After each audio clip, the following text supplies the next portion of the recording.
전투에 참전하셨던 해병 165기 김영만 예비역의 발언이 있겠습니다.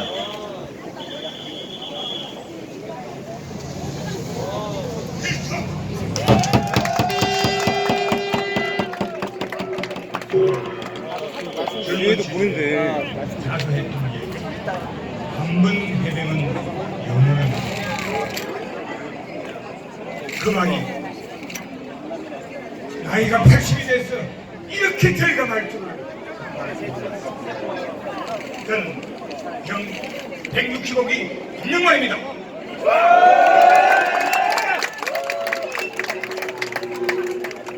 배수군 해병의 전직 소식을 들었습니다. 제 머리는 바로 순간이동을 했습니다.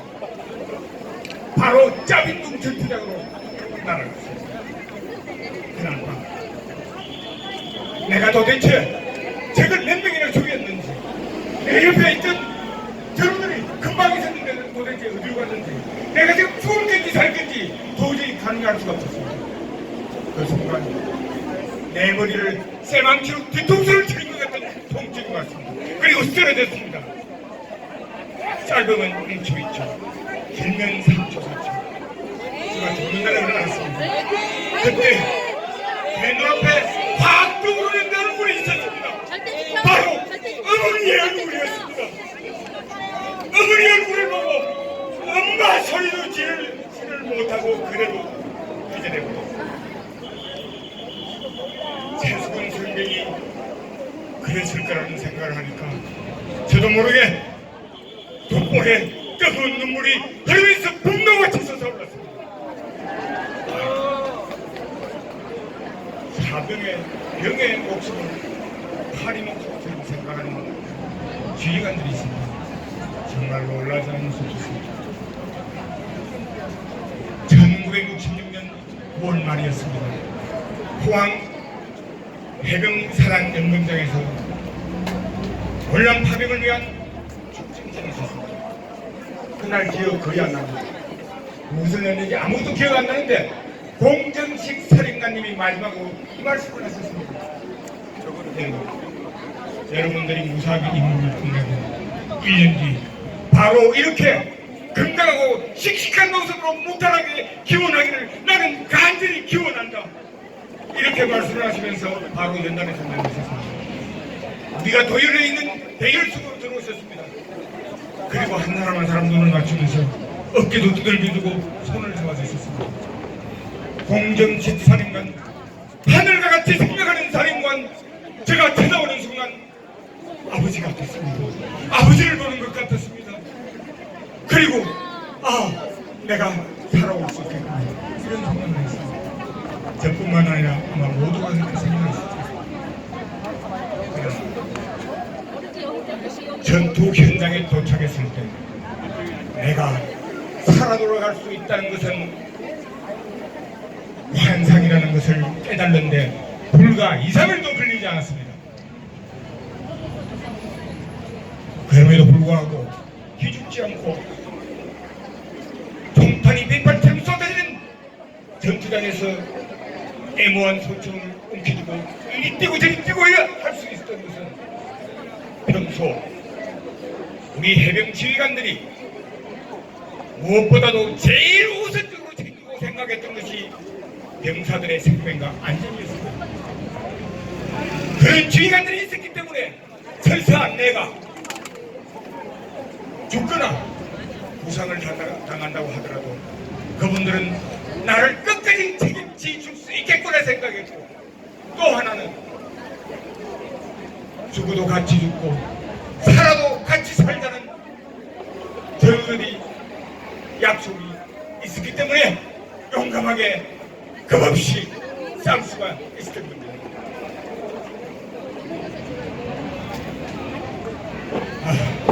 여기 앉아 계시는 해병대 예비역들은 모두 잘 아시겠지만 짜빈동 전투는 베트남 전사의 길이 남는 빛나는 전투였습니다. 우리 해병은 280명 정도였습니다. 적은 애통도 아니고 월맹 전국이었습니다. 3,000명이 넘었습니다. 10대 1이 넘는 싸움이었습니다. 진지라 해봐야 넓이가 가로 200, 세로 300밖에 안 됐습니다. 이건 종 만들지 않았으면 운동장에서 운동해야 하는 거하고 똑같았습니다. 그런데 여러분, 우리가 승리했습니다. 대승을 했습니다. 어느 정도로 했느냐? 적들이 남기고 간 시신이 우리 전사들보다 15배로 많았습니다, 여러분.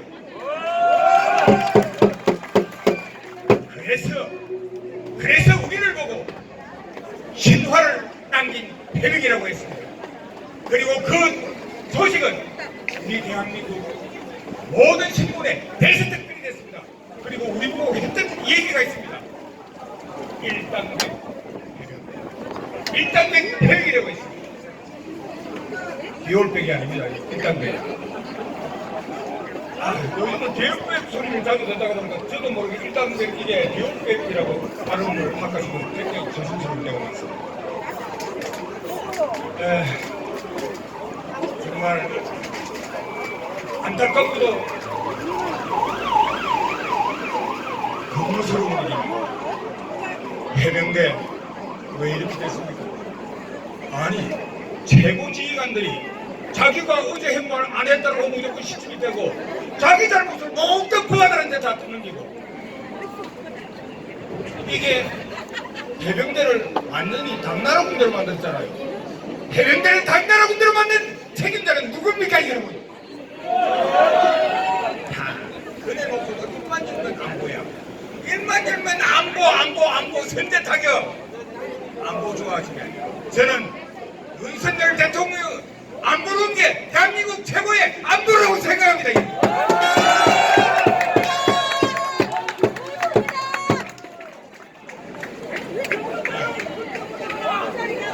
임종근 판단장 해병정신이 뭐냐고 물어보니까 적합적으로 말하네요.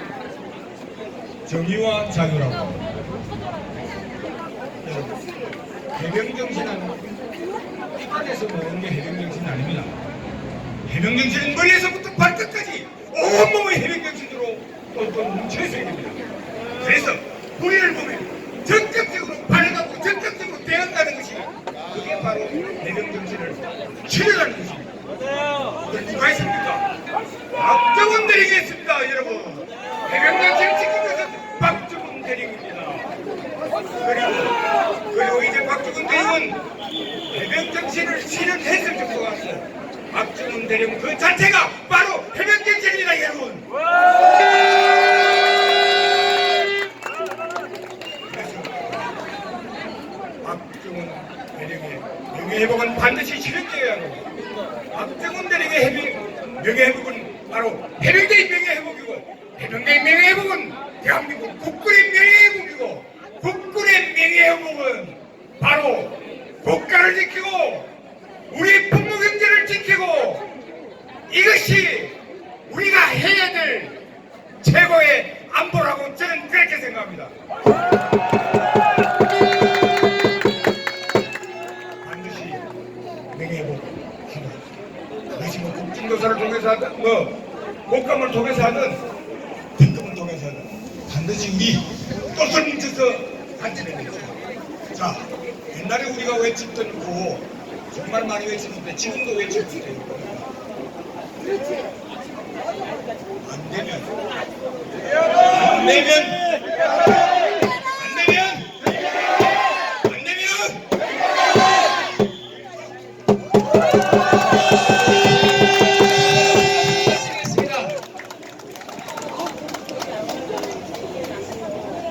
되면 될 때까지 하겠습니다.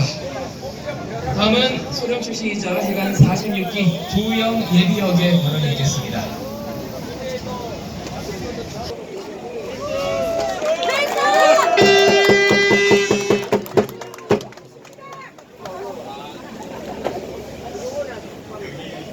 참석하신 예비역대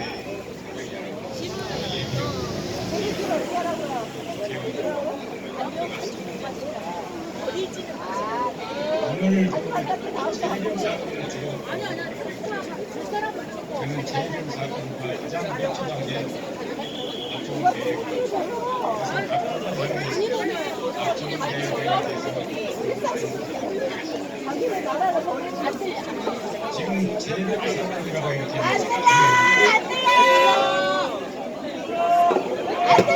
네, 미안합니다. 박정훈 대령 항명 조작 사건이라고 이렇게 제기했습니다. 이유는 박 대령은 내일 죽더라도 나는 떳떳하고 당당하다고 이렇게 강조합니다. 대령은 박정훈 대령이 재령 순직 사건을 사실대로 조사하고 제 대통령 해병대 사령관 국방부장 앞에서 보고 결재까지 받아서 개정된 군경찰법 절차에 영국 경찰제를 제정했습니다. 그런데 유 대통령이 경로함으로써 이미 이첩된 수사 서류를 경찰청에서 회수하는 꼴사나운 모양새가 벌어져 누군 빼고 넣고 차 띄고 포 띄고 힘없는 보아들만 인생되는 수사 서류를 조작해 놓고 이걸 강요하고 이것을 요구하고 경찰로 이첩한 박정훈 대령을 보통 전투나 전쟁시만 적용하는 항명 후계죄를 뒤집어 씌워서 범죄자로 조작 몰아가였습니다. 이것은 아주 심각한 인권유린 범죄인 일을 윤 대통령이 자행한 것입니다. 이것은 대통령 당사자뿐만 아니라 장관, 사령관, 군형법 44조를 위반한 것이라고 봅니다. 박 대령이 처리한 대로 집행됐다면 앞서 언급한 항명죄, 재경특검법, 대통령 관련 국정조사, 특검 여부가 없었습니다. 이 모든 것이 윤 대통령의 과도한 권력양만의 결과입니다. 이런 것을 보면 과거 검사나 총장 시절에 자기 마음대로 법을 적용 수많은 사건 피의자들의 폐해가 심했을 것으로 예측되는 사안입니다. 지금까지 재병 분쟁 사건이라고 하고 있습니다. 현재 특검이나 법적으로 연결되지는 않았지만 그 사실이 밝혀져 공식으로 연결심도 거행되고 일단 대전 국민묘지에 연장된 상태입니다.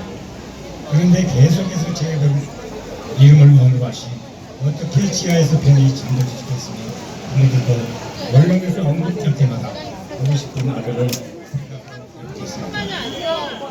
그래서 이 사건을 저는 대령 박정훈 대령 항명 조작 모략 사건이라고 이렇게 규정하고 있습니다. 이상입니다.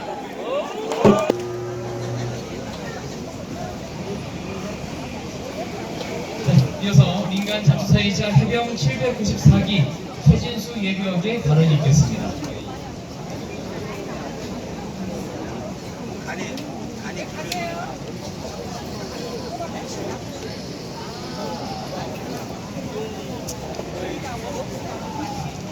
반갑습니다. 저는 예비역 해병대원 794기 최진수라고 합니다.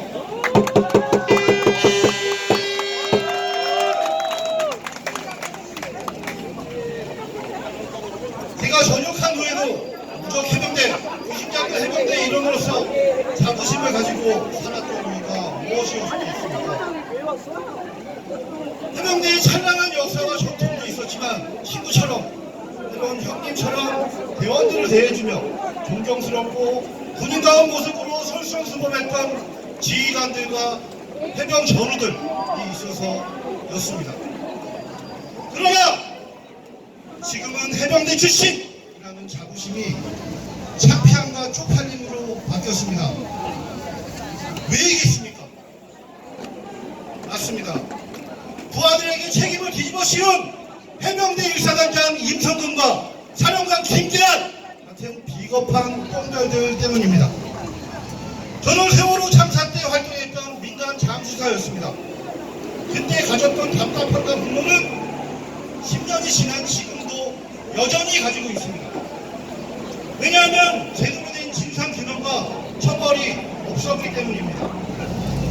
국가로서 의무와 책임을 지지 않고 정의를 외면하며 부하들에게 책임을 뒤집어 거칠어서 해병대의 명예를 더럽힌 그들 제대로 처벌하고 진상 규명해야 합니다. 그렇지 않는다면 또 다른 최수근 해병과 박정훈 대령이 생길 것입니다. 행주치마에 돌을 나른 불효자들, 만세운동에 참여한 시민들, 연패를 내려놓고 촛불 잡은 학도병들 같이 여기 모이신 모든 분들이 영웅들이십니다. 국가의 위기 상황엔 언제나 국민 영웅들이 있었습니다. 순직한 저의 후배 고 최수근 해병, 정의로운 박정훈 해병 대령과 유용민 중령 같은, 그리고 여러분들 같은 영웅들이 더 많이 모여서 뜻을 함께할 수 있기를 희망합니다. 그리고 가짜 해병, 좌파 해병이라고 떠든 지금껏 해병대 파리에서 먹고 살았던 연예인 아저씨들, 파리가 본인이 난다고 새라고 얘기하면 우리는 웃습니다. 다시는 이상한 말 하지 말고 좀 입 닥치고 살기 바랍니다. 이상입니다. 다음은 대구 경북대학교 재학생이자 해병 1251기 신승환 예비역의 발언이 있겠습니다.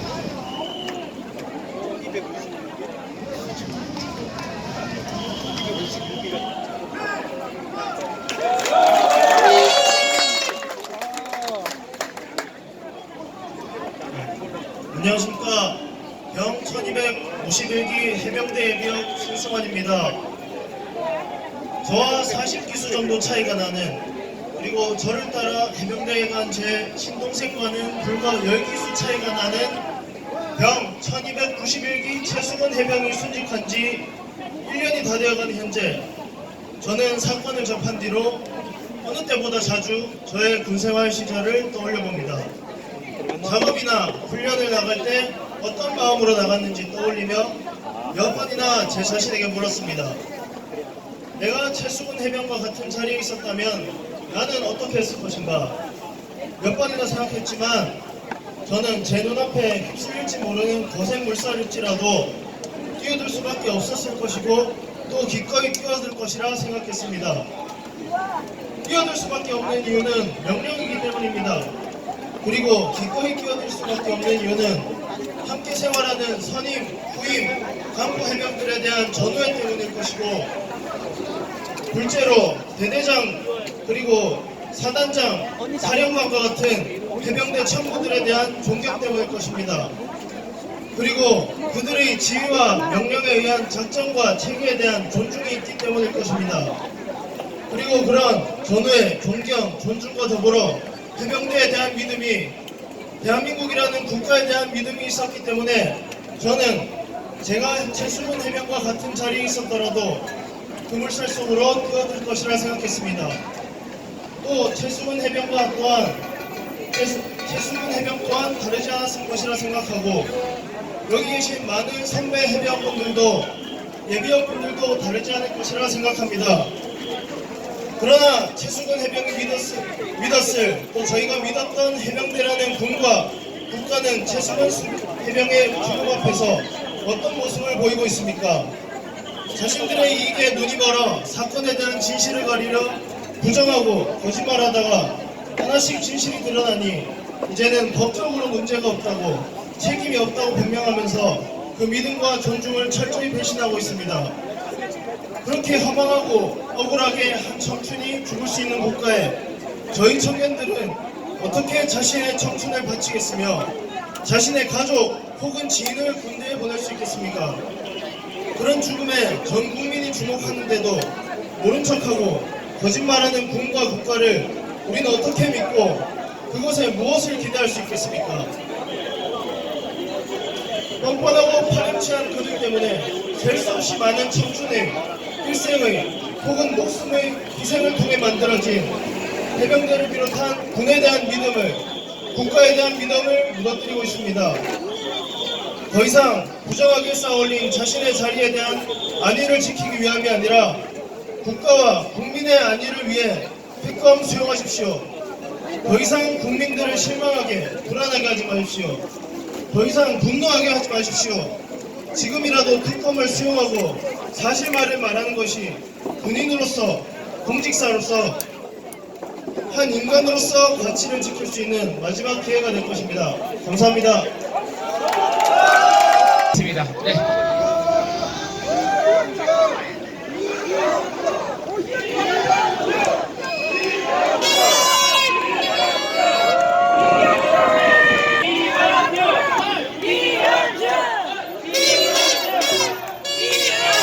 반갑습니다. 이현주입니다.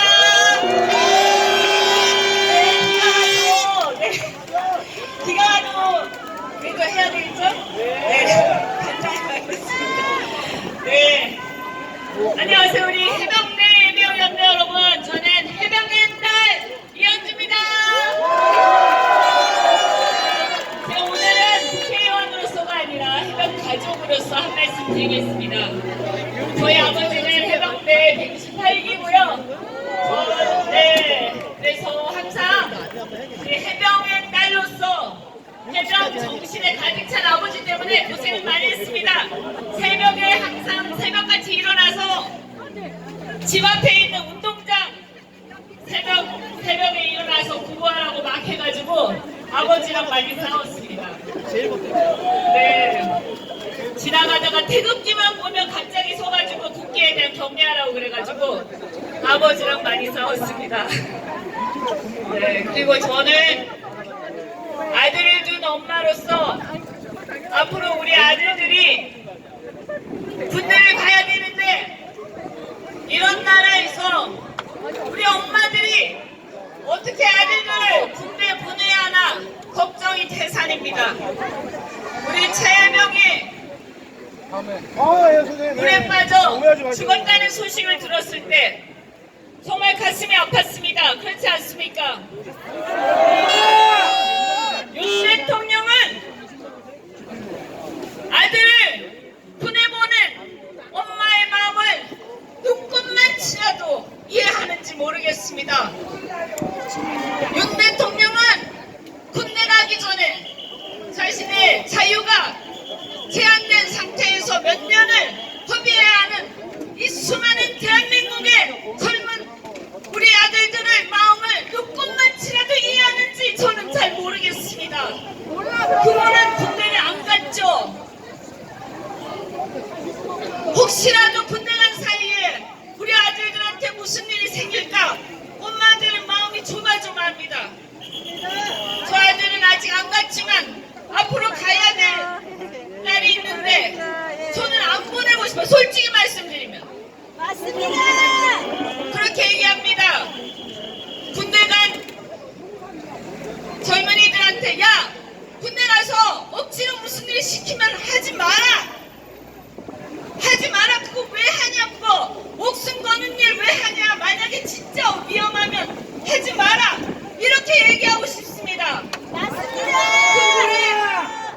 그런데 정말 놀라운 일이 수해에 나서 거기서 포항에서 그 수해 나서 거기가 어디였습니까? 그 경북에서 수해가 나서 주민을 구하다가 죽은 게 아니고요. 그 카톡을 여러분 보셨죠? 거기 보면요. 수해난 주민을 구하다 죽은 게 아니라 그 잘난 사단장, 그 사단장 자기 진급하느라고 자기 홍보하느라고 우리 군인들 우리 아들들 거기서 빨간 셔츠 입고 깊은 물에 구명조끼 하나 없이 들어가라고 했습니다. 들어가라고 했단 말입니다. 저는 아주 피가 거꾸로 솟습니다. 윤석열 대통령 그리고 그 책임자들 우리 국민들 앞에 우리 젊은이들 앞에 우리 아들들을 보내보낸 부모들 앞에 무릎 꿇고 사죄해도 우리는 성에 차지 않습니다. 그런데 그것을 수사하던 박정원 대령은 어떻게 했습니까? 기소했습니다. 누명을 씌워서 항명죄로 구속하려고 하지 않았습니까? 맞습니다. 기가 막히죠. 어디 조선시대에 사국에서나 볼 법한 졸렬한 짓입니까 이게? 맞습니다.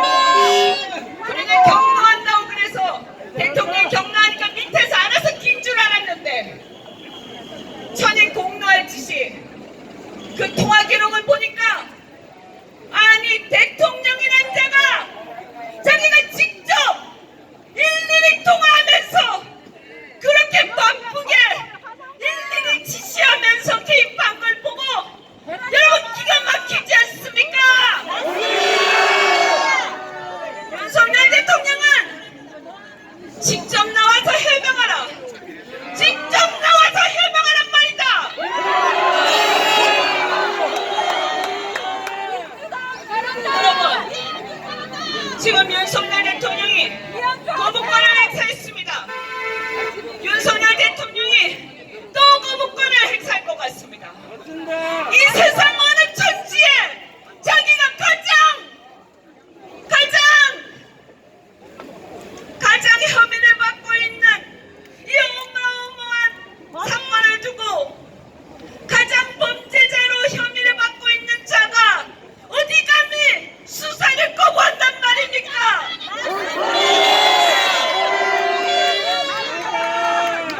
한동훈 위원장 장난치듯이 특검을 찬성한다고 하면서 마치 장난치듯이 얘기합니다. 이것이 어디 장난치듯이 얘기할 일입니까? 한동훈 위원장이 아까 갔네요. 개혁신당 이준석 의원이 얘기했죠. 한동훈 위원장이 만약에 특검을 진짜 생각이 있다면 그 특검을 찬성하는 몇 명? 15명이나 필요합니까? 10명만 있으면 되지 않습니까? 그죠? 10명 데리고 기자회견 하란 말이야!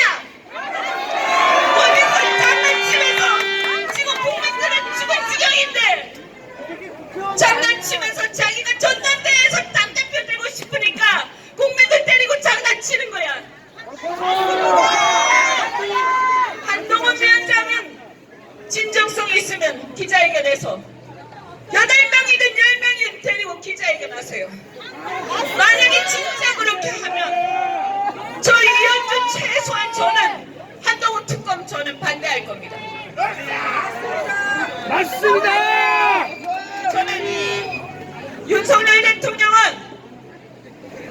아까 우리 해병대 우리 어르신들께서 말씀하셨어요. 해병대 저희 아버지 저희 어르신들 이렇게 국가를 사랑하고 나라와 평화를 사랑하는 분들이 이런 분들이 이 해병대뿐만이 아니라 이런 분들이 대한민국을 지켜오신 분들이십니다. 지금은 6월의 마지막 날입니다. 이제 6월이 지나갑니다. 국가 보훈의 날, 국가 보훈의 달.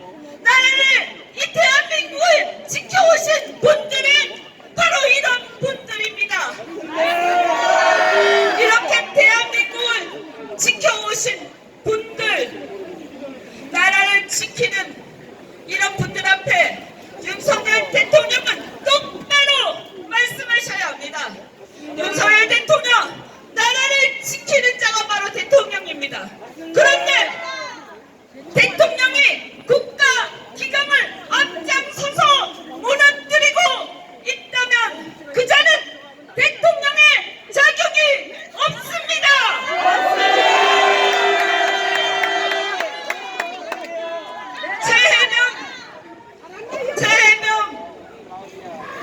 이 최해명의 한을 풀지 못한다면 우리 군인들의 우리 젊은이들의 한을 풀지 못한다면 우리 아들들을 군대에 보낸 우리 부모의 마음을 풀지 못한다면 윤석열 대통령은 대통령의 자격이 없다는 것을 분명히 명심하기 바랍니다.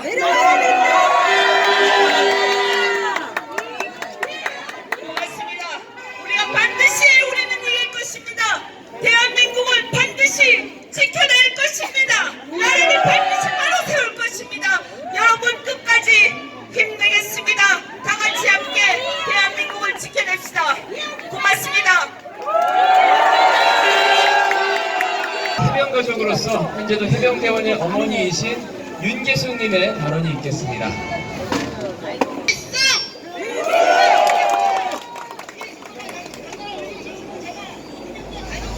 의사를 드리러 왔습니다. 저희 가족 아버지가 25이고 시아버지가 25리 동기신데 6.25 참전 용사입니다. 그리고 지금 사방이 570이고 제 아들은 현역으로 해병대 복무 중에 있습니다. 저는 해병 가족으로서 누구보다 해병대를 사랑하며 해병대 정신을 이어가는 그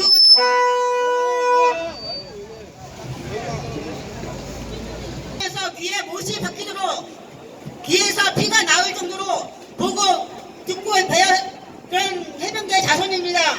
그러던 중에 올해 작년 7월에 3명 사고 소식을 듣고 난 다음에 이건 아니다 했는데 이건 진짜 아닌 것 같습니다. 왜? 뭐 때문에 정부에서 우리 해군을 욕을 먹이고 수건이로 욕을 먹이는지 잘 모르겠습니다. 해병대 가족으로서 화가 나고 울분이 나가지고 할 말을 못할 정도로 너무 답답해서 자리에 올라왔습니다. 그리고 제 아들이 지금 현역으로 가 있는데 수건이가 죽고 난 다음에 쟤는 저 마음은 어떻겠습니까? 똑같은 입장입니다. 내 아들이 잘못되면은 어떨까? 내 아들이 죽었으면은 어떨까? 저는 못 삽니다. 그래서 이 자리에 이렇게 왔고, 그리고 수건이를 나쁜 쪽으로 말하는 임성군, 그리고 거기에 사건을 외압하는 당사자들은 하늘이 부끄럽지도 않은지 잘 모르겠습니다. 당신들은 비겁한 부모요. 하늘을 찾아볼 수 없는 비열하고 비겁한 작가로서 역사에 이름을 남길 것입니다. 어찌 부모라는 이름으로 비겁하게 행동을 할 수 있는가? 그리고도 당신의 자녀들에게 부모라고 말할 수 있는지 다시 한번 묻고 싶습니다. 저는 해병 가족, 해병 부모, 아니 해병대 일원으로서 이 자리에 서서 여러분께 말씀드렸습니다. 안 되면 될 때까지 끝까지 하겠습니다. 그러니까 끝까지 여러분도 함께해 주십시오. 그 마지막으로 구호를 외치겠습니다. 해병대원 특사품을 지금 당장 의결하라! 의결하라! 의결하라! 해병대원 특사품을 지금 당장 의결하라! 의결하라! 의결하라! 감사합니다. 수고하셨습니다. 먼저 공신 경력이 있는 한국 외국어대학교 재학 중인 김민지님의 발언이 있겠습니다. 네, 안녕하세요. 저는 한국외국어대학교 4학년에 재학 중인 대학생 김민지입니다. 대학 입학 이후 군대에 가야 한다며 하나둘씩 휴학계를 내던 선배와 동기들